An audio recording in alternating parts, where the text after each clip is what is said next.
Semuanya terlihat senang gitu kumpul bersama lagi. Ya, rindu pasti rindu. Alhamdulillah, tidak ada kata lain selain bersyukur kepada Allah. Anda sakit sudah kembali. Tadinya mau bawa calon sekalian. Oh, sudah direstuin, sudah Bun.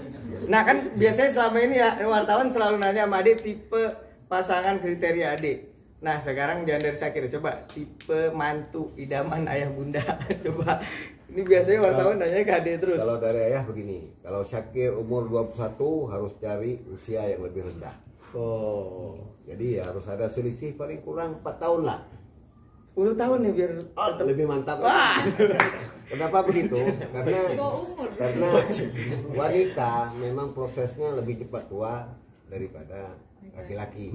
Jadi kalau kita pilih yang sebaya, apalagi yang lebih daripada usia kita, ini baru 4 tahun kawin, bukan nampak yang lain karena yang ini udah cantik, ya kan? Jadi itu perlu, jangan sampai salah langkah. Nah, itulah katanya. Nah, yang paling penting harus di bawah usia, berjilbab, udah wajib, kemudian agamanya juga bagus.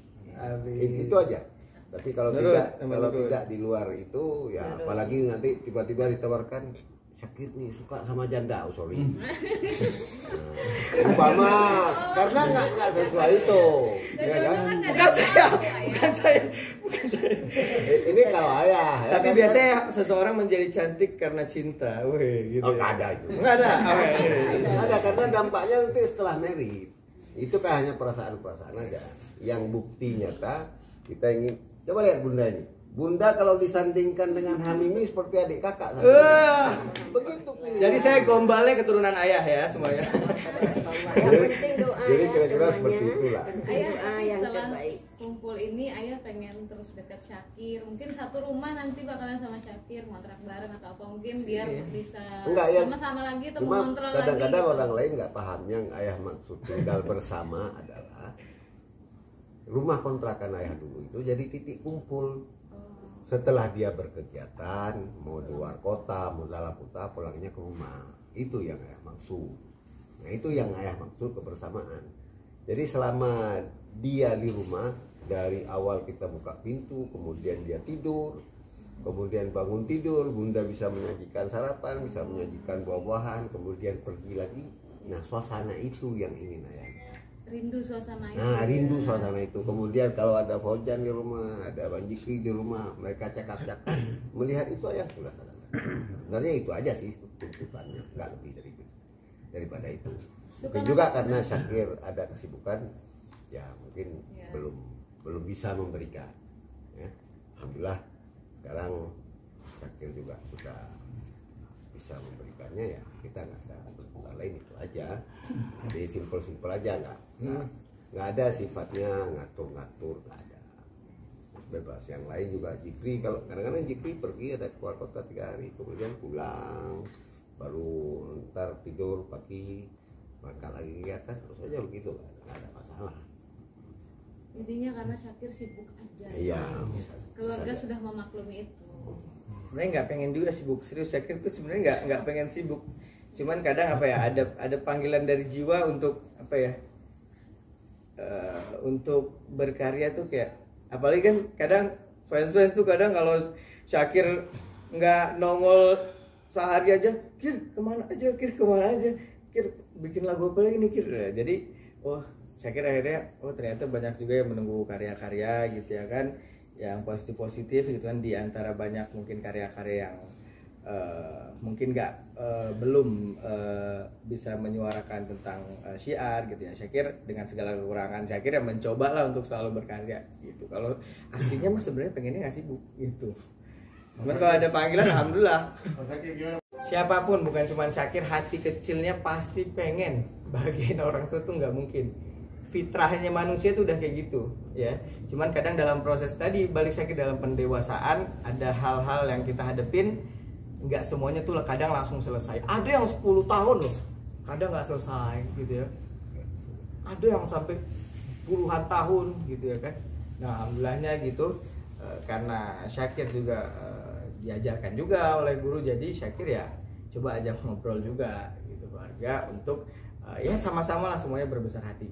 Tapi kalau Syakir sendiri ditanya pengen bahagiain orang tua, jangan di dunia sama di akhirat Syakir pengen. Orang kan cuma pengen di dunia, di akhirat Syakir pengen. Makanya kenapa Syakir ya biarin deh orang mau bilang gimana, tapi Syakir tetap sebisa mungkin Syakir jaga diri. Biar apa? Biar di akhirat bukan cuma di dunia kita bisa nolong orang tua, tapi di akhirat juga bisa nolong gitu. Makanya Syakir ngaji, makanya Syakir kemudian gaul dengan para ulama. Cuman satu, Syakir banyak dosa. Kelak Syakir pengen nyelamatin keluarga, Syakir minta syafaat ulama gitu. Sempat sakit hati nggak sih dibilang anak durhaka karena orang gitu? Gimana? Mungkin. Syakir karena Syakir tahu, Syakir orangnya cross check, nggak kemudian baca gitu aja. Oh ini dia yang ngomong, ini dia yang ngomong, nggak. Syakir cross check ini dari mana? Makanya Syakir tanya, bunda stigma anak durhaka ini dari siapa? Dari keluarga bukan? Ternyata bukan dari kita. Tuh pada akhirnya ya udah. Di awal kaget bukan sakit hati, tapi ketika udah tahu, oh ya udah, ya kan ada 1-2 orang oknum ya udahlah gitu. Jadi hati kaget ada, cuman untuk sakit apalagi sampai membenci yang tadi ayah bilang tuh kita sama-sama nggak ada ya. Jangan Syakir ayah bunda kita nggak ada saling membenci gitu. Berarti selanjutnya mau apa sih Syakir setelah ini? Berarti ada yang harus dirubah kan artinya? Iya. Pastilah, Syakir pasti sebagai anak dan kita semua pasti akan selalu kurang kan di mata orang tua. Dan itu nggak salah, bagus. Itulah yang menjadikan seorang anak tuh sukses. Kalau orang tua udah puas sama pencapaian dia nggak bakal usaha lagi. Jadi pengen, ya kayak tadi makanya Syakir ajak ngobrol keluarga, pengen yang tadi ayah bilang keluar masuk dari rumah gitu kan. Ya udah Syakir bilang siap gitu kan. Nanti juga sampai udah mau desain ruang konten juga di sini gitu kan, di rumah ruang konten kita bikin buat bisa konten bareng juga apa namanya sama keluarga gitu ya kan, pemerintahan keluarga. Dan apalagi yang Syakir ubah ya, Syakir selalu nerima sih apa yang menjadi nasihat ayah bunda gitu ya kan, walaupun Syakir nggak bisa langsung gitu tapi Syakir berusaha lah gitu. Nah kalau soal karir kedepannya, saya tuh pengen sukses dulu kan. Kalau udah sukses tuh enak juga gitu ya kan. Kita mau nyusun yang lain gitu kan. Ya, sekarang kan masih berjuang nih, belum bisa susun apa kan. Jadi sekarang lagi manage waktu gitu buat sama keluarga. Iya betul. Pada akhirnya Syakir sadar umur belasan tahun mungkin namanya ABG ya. Lagi senang-senangnya di luar gitu atau apa gitu ya kan. Cuman chat kadang tetap gitu Syakir minta doa gitu ya kan. Cuman namanya anak muda. Nah pada akhirnya kemarin di umur 21 pas ulang tahun, kayaknya udah saatnya dewasa, udah kayaknya saatnya ngatur porsinya. Oke, porsi kerjaan segini gitu, porsi urusan negara segini, urusan agama segini, urusan bisnisnya segini gitu, dan urusan keluarganya segini. Dan alhamdulillah Syakir juga udah bilang mungkin yang lain nggak bisa pahamin adek ya gitu dalam porsi-porsi yang lain gitu. Tapi keluarga insya Allah Syakir yakin bisa mahamin gitu. Kalau ayah pengennya Syakir gimana ya? Kalau ayah pengennya Syakir gimana ke depan? Ada peraturan mungkin dari ayah seminggu minimal? Nggak ada peraturan, nggak ada pengaturan dari ayah. Ayah hanya ingin selalu, ya, makna selalu bukan dari pagi sampai sore, bukan begitu. Ketika dia berkegiatan, silakan berkegiatan, pulang kemari. Beda kalau dia sudah berkeluarga. Ini kan dia belum berkeluarga. Kalau dia sudah berkeluarga, beda ya. Kita yang datang ke tempat dia sekali ya. Harus cari istri dulu. Jangan dulu umur 30 aja biar lebih matang. Oh ya siap. Tuh ya dengar semua. Dari ayah umur 30. Biar lebih matang. Biar lebih matang, biar sukses ya kan. Jadi apa yang mau dicita-citakan bisa diraih dahulu, baru nanti setelah itu baru nikah. Jadi yang namanya pengaturan nggak ada itu. Ayah hanya ingin kebersamaan, ayah dan bunda hanya ingin lihat kebersamaan anak-anak, bukan cuma Syakir ya. Nah, lihat gitu.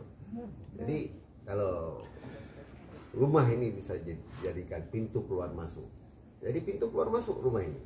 Jadi ini anggap aja rumah ya, bukan tempat tinggal, rumah, home, tempat kembali. Dan dulu ya itu ketika Syakir merantau ayah Syakir tuh selalu nanyain ya, selalu nanyain sama ibu asuh. Jadi dulu kita ada ibu asuh, kita juga mengucapin banyak terima kasih kepada ibu asuh yang pada saat itu Syakir dari umur berapa? 8 tahun merantau. Pada saat itu emang kan Syakir belum pegang HP ya kan. Jadi Syakir diperhatiin, disekolahin sama ibu asuh, diperhatiin segala macam itu semua ya atas memang permintaan ayah kepada ibu asuh gitu kan. Dan alhamdulillah ya kita berterima kasih juga ya kepada semuanya, ibu-ibu asuh kita, bahkan pesantren juga gitu kan, yang pesantren Darul Quran yang memberikan kita beasiswa, Ustaz Yusuf Mansur. Ya kita nggak bisa sebutin satu persatu saking meluntang lantungnya itu. Pada saat itu ada Bu Eka, Bu Irma, Bu Yani, Bu Sukma, Bu Sakura. Jadi Syakir udah pernah tinggal di berbagai macam keluarga. Gitu ya. Ada Ustadz Taufik, ada Bibi, ada Iskandar, banyak. Jadi Syakir sampai umur 18 tahun itu Syakir sudah sukses, sudah dikenal sama media, dia sudah azan ya. Itu berkat orang guru-gurunya yang terdahulu. Ya, yang mendidik dia bagaimana dia bisa ceramah, yang mengantar dia ke sana kemari ada Iskandar, kemudian ada Ustadz Taufik, ada Habibi yang mengantar waktu ikut tren itu, banyak lah pokoknya.